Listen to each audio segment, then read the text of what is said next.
Teve um momento que o nosso Senhor, ele se deparou com dois homens condenados à morte.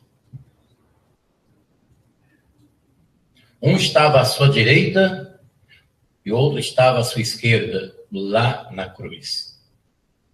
Um desses homens chegou e disse: olha, se tu és o Filho de Deus, desça aí da cruz, salva-te a ti mesmo e a nós. E aí o outro homem condenado à morte, ele disse assim: tu ainda não temes pela condenação? Não temes pelo que você fez? E por que falas assim com este homem? Nós, pelos nossos atos, pelo mal que fizemos, foi justo nós estarmos aqui para cumprirmos a pena dos nossos maus feitos. Mas este aí, nenhum mal fez. E aí ele virou-se para o nosso Senhor e disse: Senhor, lembra-te de mim quando entrares no teu reino. E Jesus disse para ele: hoje mesmo estarás comigo no paraíso. A morte daquele ladrão, daquele homem, foi uma passagem para a eternidade, para a vida eterna.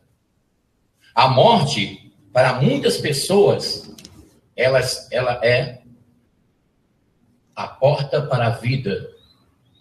E para a grande maioria, pelas Escrituras podemos perceber, que para a grande maioria a morte é uma passagem para a condenação.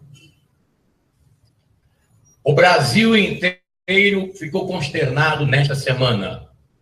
Um avião que transportava os jogadores de Santa Catarina de Chapecó, houve uma pane, segundo as últimas informações que tivemos através da imprensa, da mídia, de que faltou combustível.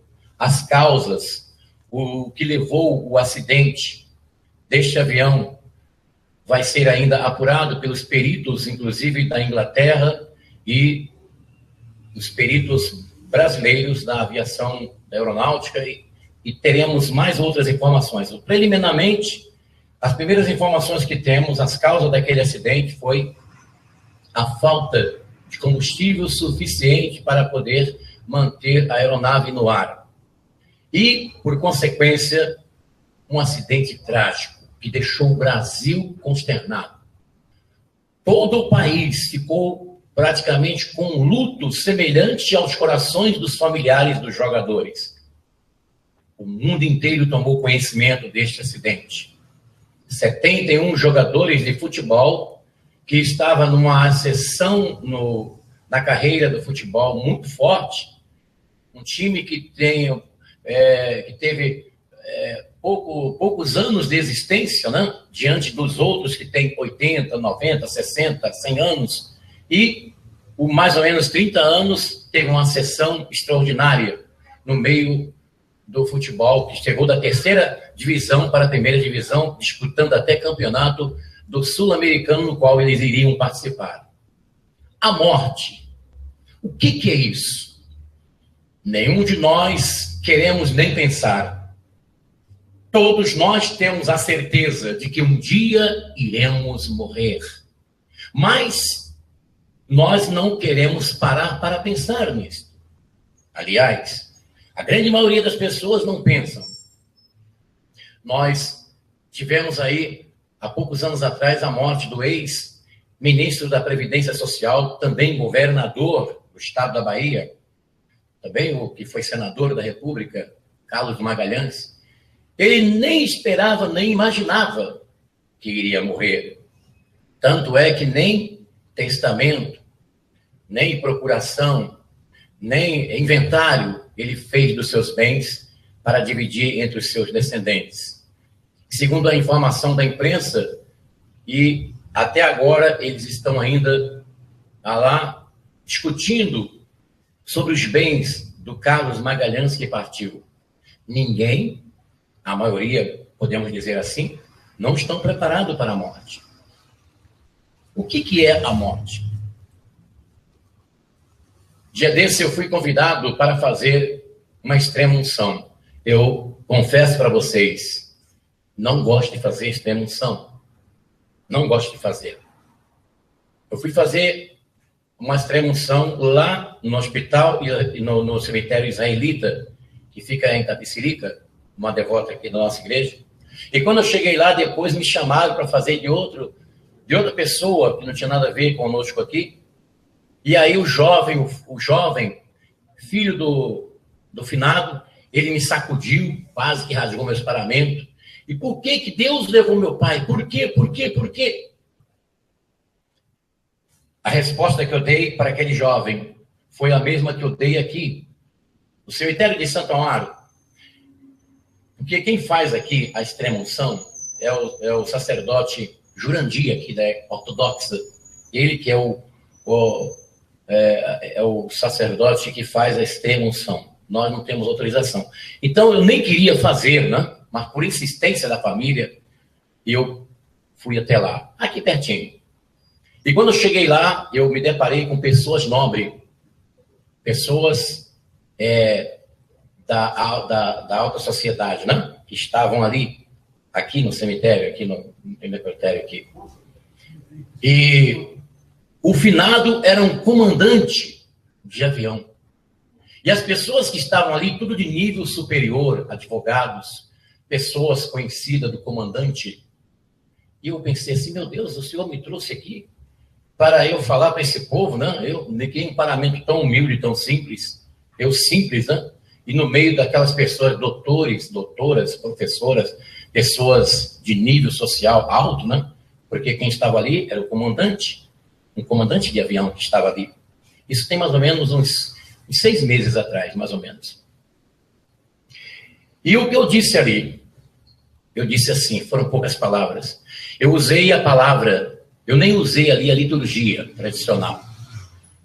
Eu falei, meu Deus, aqui eu não vou ter que usar a liturgia, eu vou ter que usar as palavras que o Senhor vai me dar. Aí me lembrei do versículo que tem aqui no livro de Provérbios, que diz assim, é melhor ir num lugar onde há luto do que numa casa onde há festa.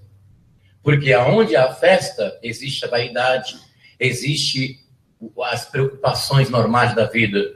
E no lugar onde há o luto, segundo as Escrituras diz, é o lugar de reflexão. Quando você olha para uma pessoa que está morta, você começa a pensar, meu Deus, vai chegar a minha hora, vai chegar o meu momento. Eu preciso estar preparado. Eu preciso me preparar. Sim, meus irmãos, exatamente isto. Nós precisamos estar preparados para partir. Porque dentro do nosso conceito de fé, nós não pensamos assim na morte como um terror. O cristão, ele pensa na morte como uma entrada para a vida, tal qual aquele ladrão da cruz, quando o Senhor disse, hoje mesmo estarás comigo no paraíso. O que é morte? A palavra morte, teologicamente, na Bíblia, quer dizer separado. Para nós entendermos, segundo as Escrituras, o fenômeno morte, né? Então, a morte tem a morte física, a morte espiritual e a morte eterna. A morte física, quando é constatado pelos médicos, pela medicina, né? A paralisação do coração e o cérebro. Então, o óbito é constatado como morto a pessoa. A morte espiritual é aquela do qual nós conhecemos nas Escrituras, o estado de separação do homem de Deus. O estado de separação do homem de Deus. Entendeu? Isso aí é um inimigo porque nós estamos ministrando a palavra de Deus. Então, Satanás, ele não gosta que você ouça a palavra de Deus. Ele não quer que você entenda a palavra de Deus, por isso que ele faz isso. Mas diga assim comigo, bem baixinho, diga assim comigo, está repreendido em nome de Jesus Cristo, o Filho de Deus. Porque eu noto, eu observo que vocês estão prestando atenção, porque o interessante é vocês entenderem a palavra de Deus. para que o Espírito Santo faça a obra no seu coração. A morte espiritual é o estado de separação do homem de Deus. Como que nós vamos entender isso? O apóstolo São Paulo, ele disse para a igreja de Éfeso, me fala a memória, capítulo 2, versículo 1. Ele usou o verbo no pretérito perfeito, dizendo para os irmãos convertidos da igreja de Éfeso, aos Efésios, lá em Éfeso, né?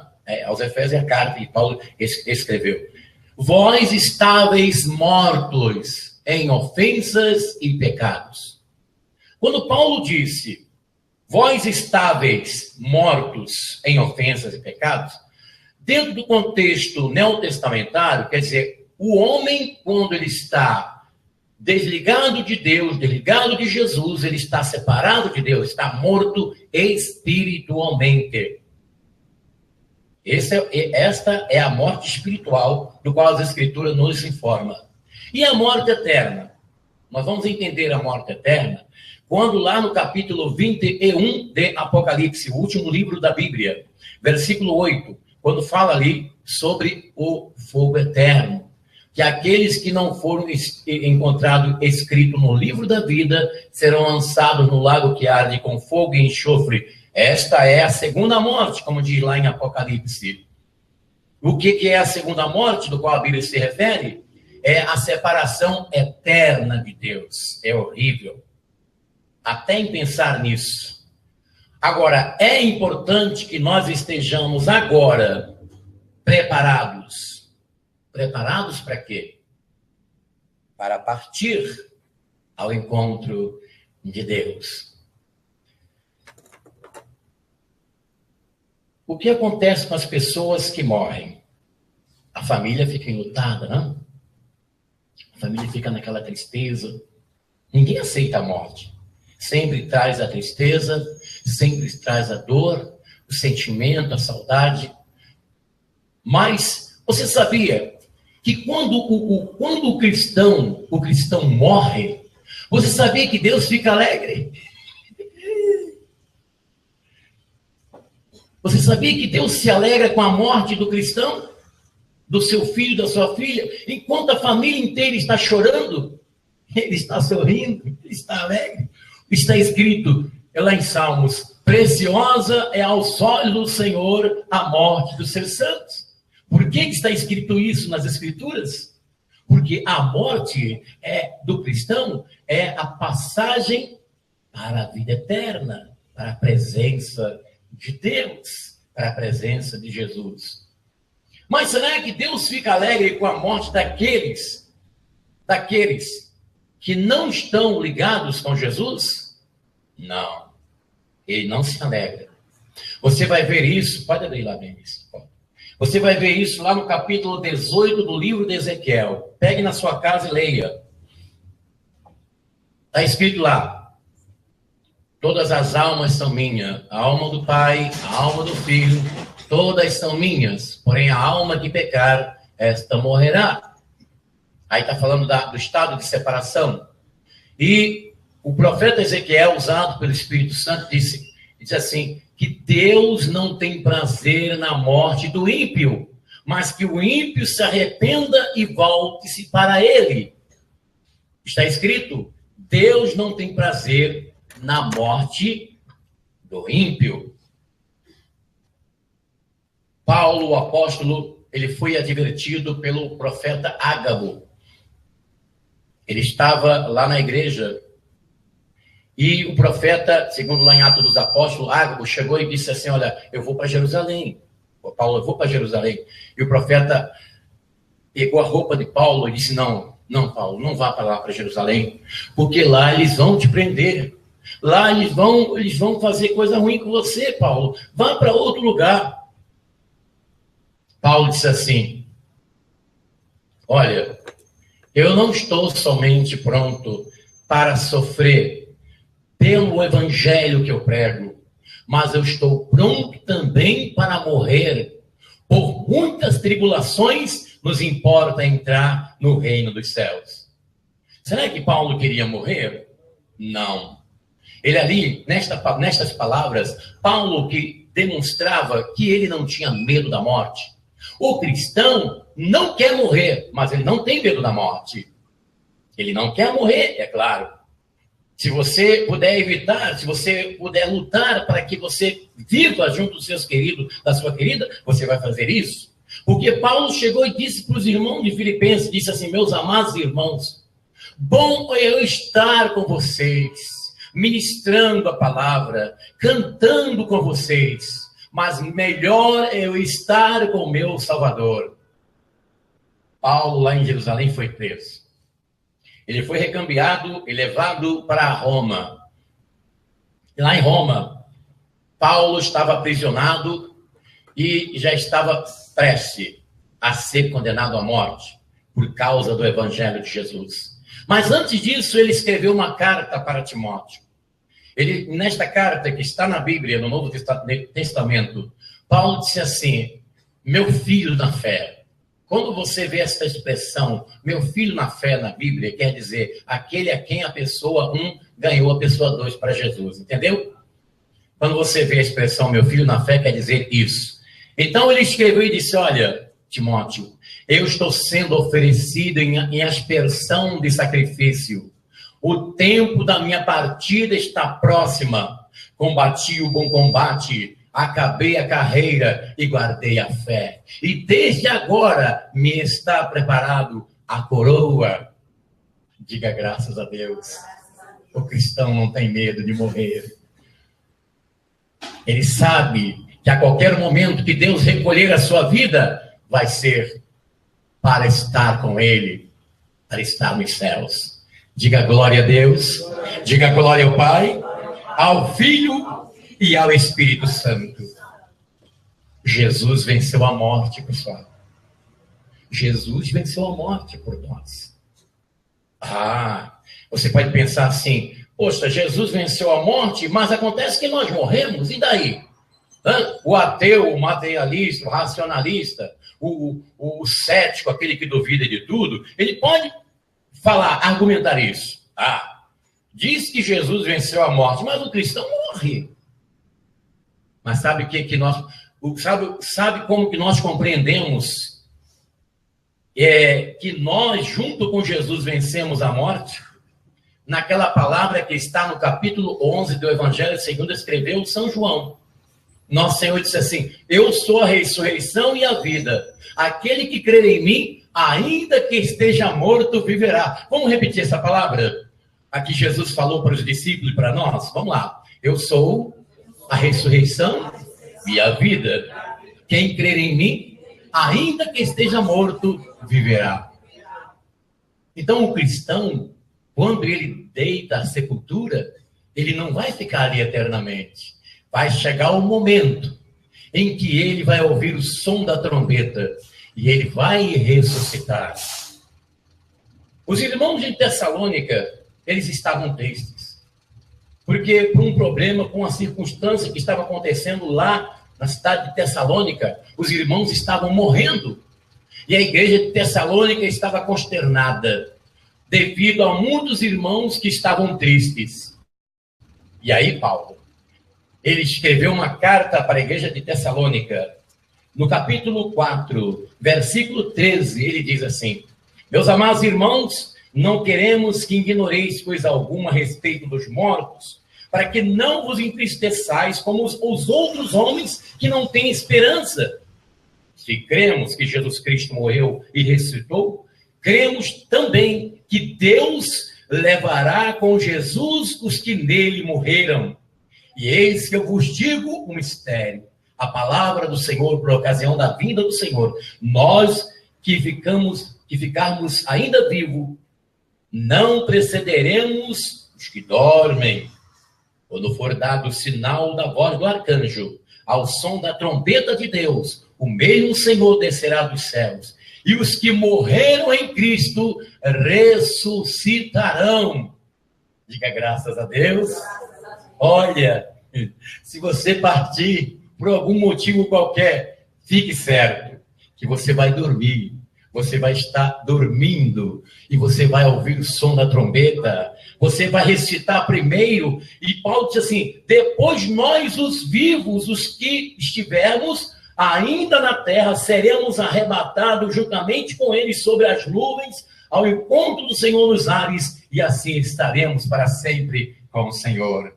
Então, por isso que o cristão não tem medo da morte, porque ele sabe que ele vai ressuscitar. Paulo explica isto detalhadamente lá no capítulo 15 da carta de Paulo aos Coríntios. Você poderá ler na sua casa, um dos maiores capítulos do Novo Testamento. Capítulo 15 da primeira carta aos Coríntios, que fala sobre a ressurreição. Nós cristãos não cremos em reencarnação, que é a crença que os espíritas têm, no sentido, ou seja, a pessoa morre e depois ela revive novamente no outro corpo, depois morre, revive novamente no outro corpo, até chegar à estatura de varão perfeito. Essa é a crença dos espíritas. Mas será que a reencarnação, ela tem conexão, tem explicação, tem fundamento na palavra de Deus? Não, senhor, não, senhora. Nós temos um versículo lá em Hebreus 9:27 de Hebreus, que está escrito: aos homens está ordenado a morrer uma só vez, vindo depois disso o juízo. Bom, nosso Senhor, ele venceu a morte. Nós podemos ficar tranquilos, porque nós vamos ressuscitar. Mas será que nós podemos ter a certeza agora de que nós venceremos a morte? Será que nós podemos agora, neste momento em que nós cremos em Jesus Cristo, podemos ter a certeza de que venceremos a morte? Capítulo 15 da carta aos Coríntios, de Paulo. Versículos 54 e 55, presta atenção.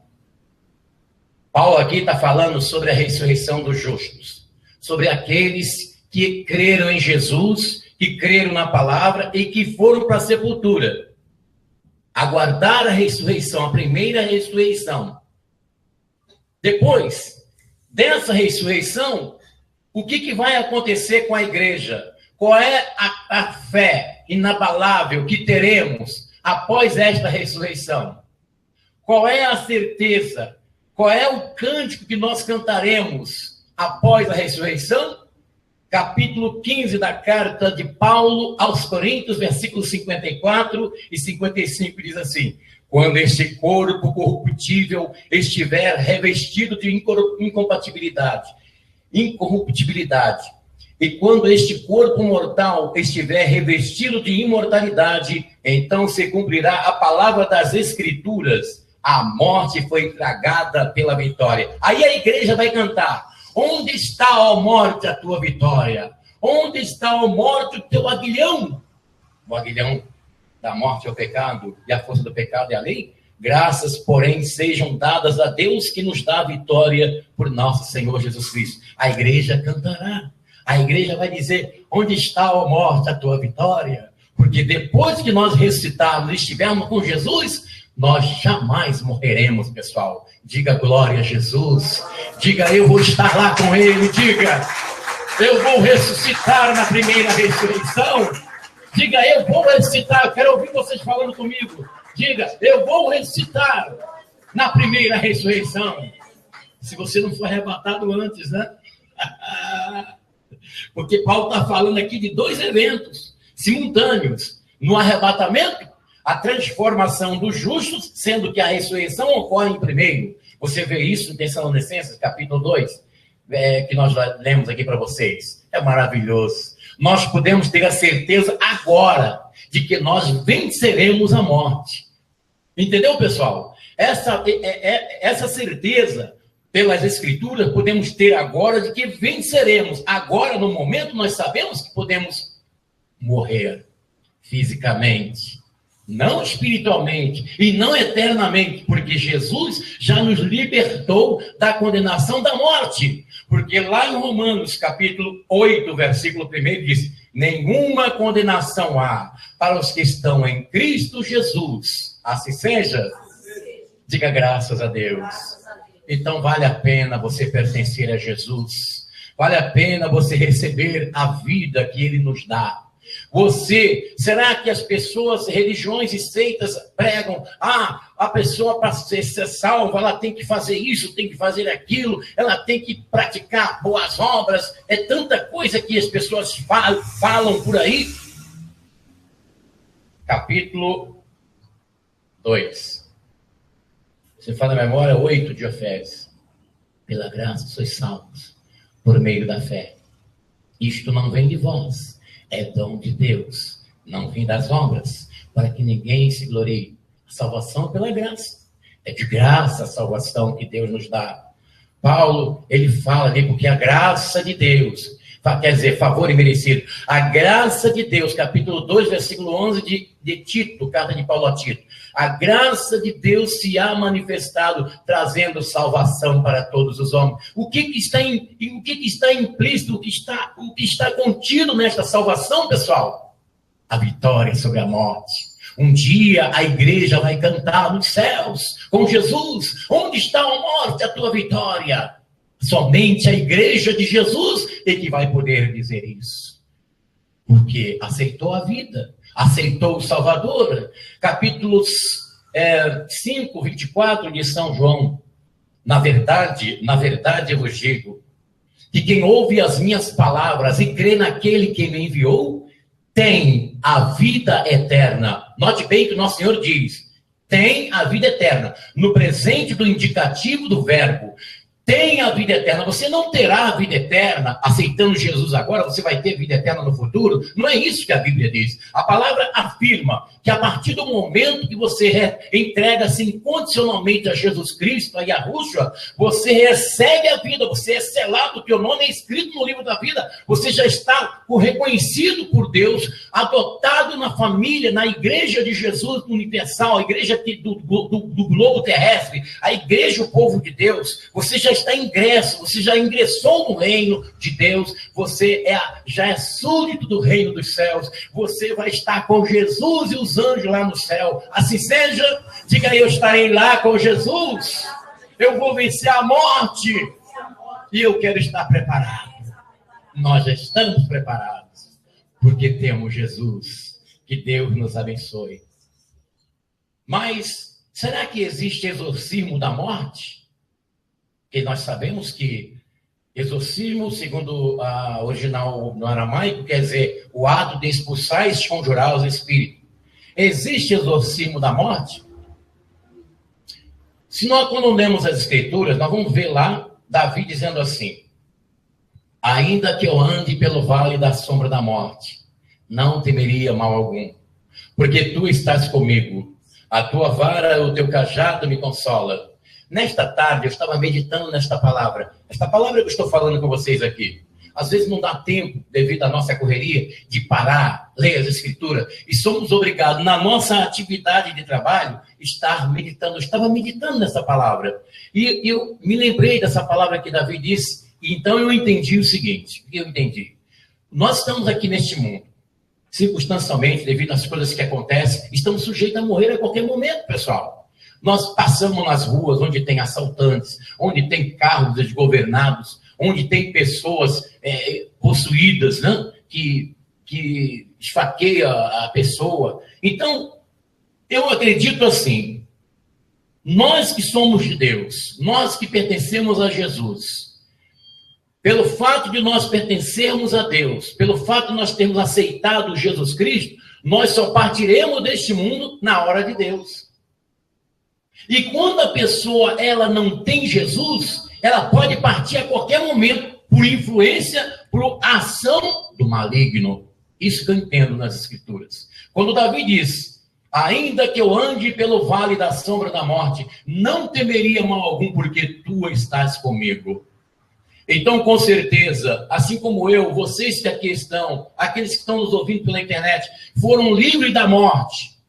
Momento que o inimigo quis levar você, quis tirar você do seio da sua família, mas o Senhor, com o anjo, com a espada de fogo ao seu redor, não é hora de eu recolher o meu filho, minha filha, ainda não é hora, eu preciso ainda de usar este vaso aí nesta terra, eu ainda preciso usar os teus lábios para transmitir a palavra para os perdidos, ainda não é hora. para finalizar, o pai da missionária Fátima, ele partiu. Ele era cristão.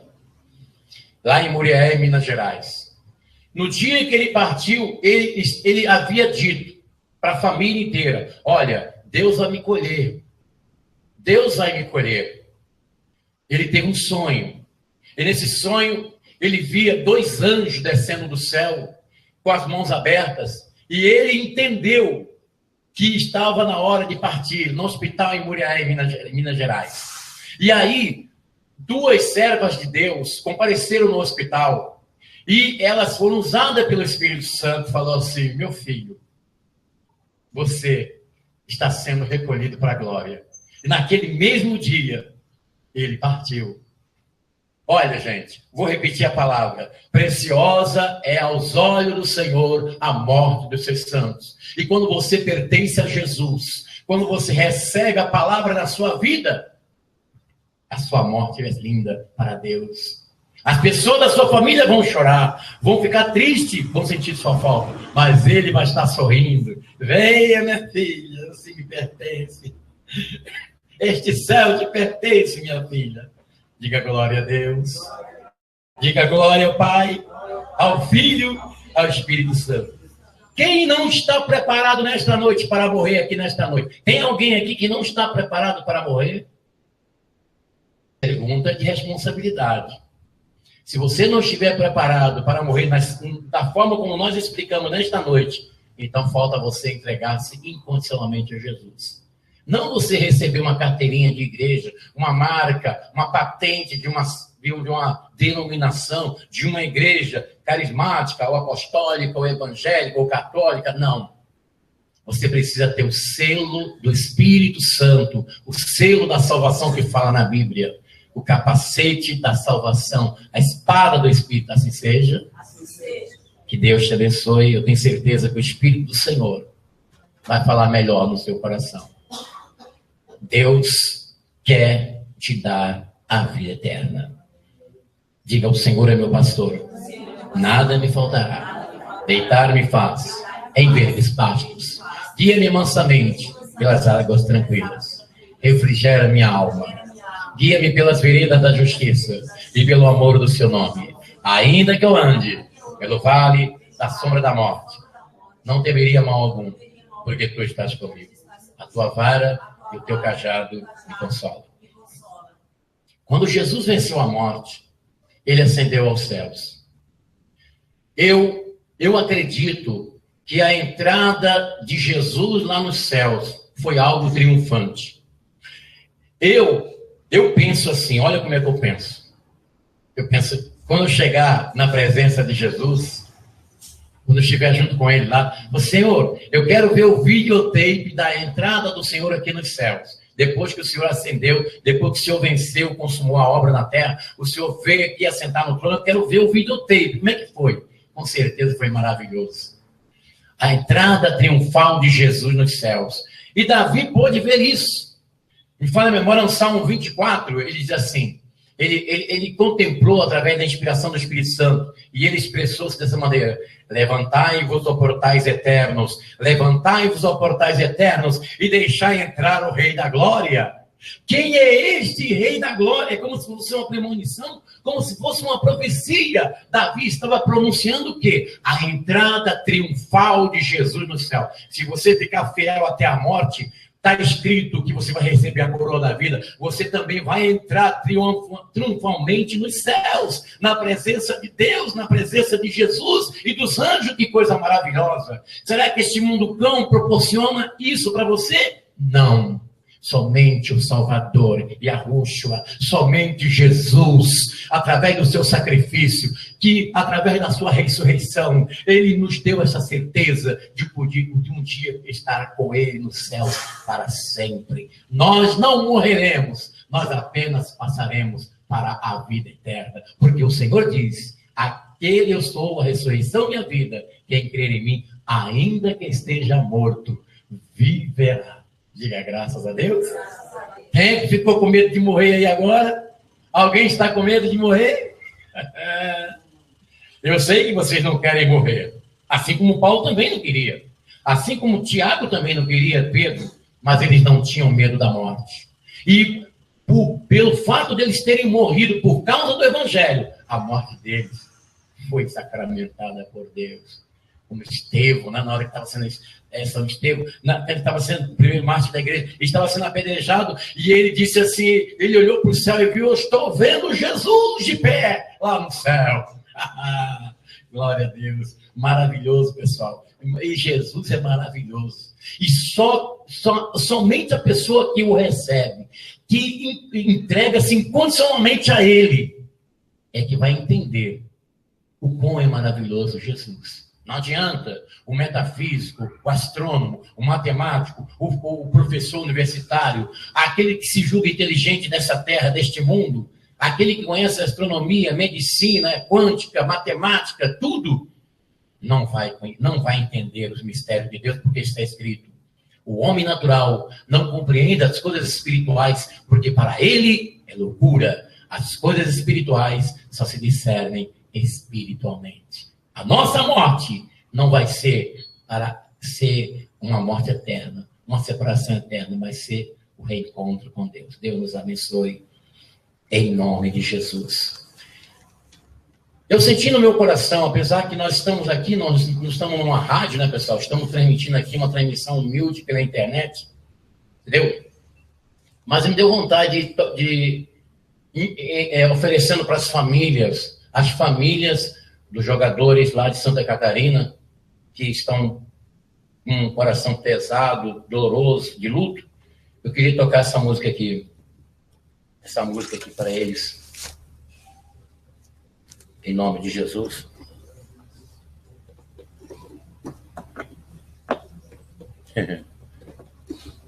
O nosso teclado, o teclado oficial da igreja, ele está no concerto.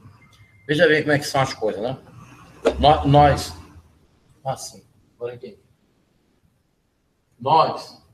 fizemos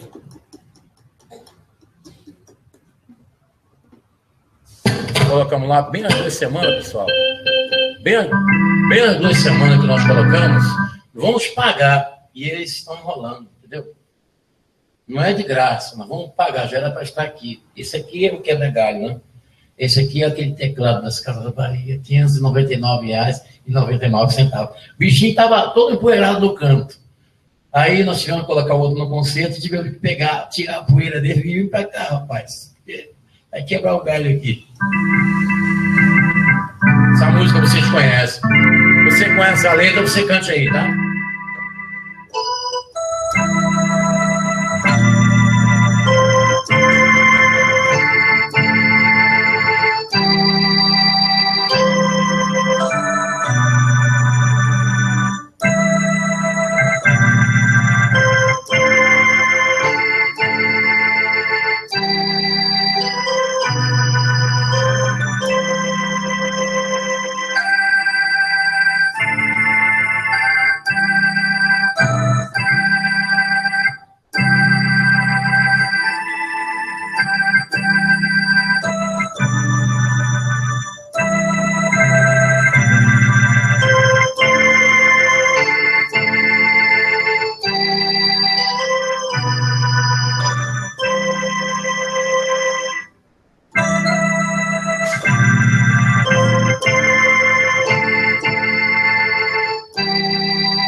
está, meu Deus, de ti. Deus nos abençoe, em nome de Jesus. Nós vamos fazer a oração do exorcismo.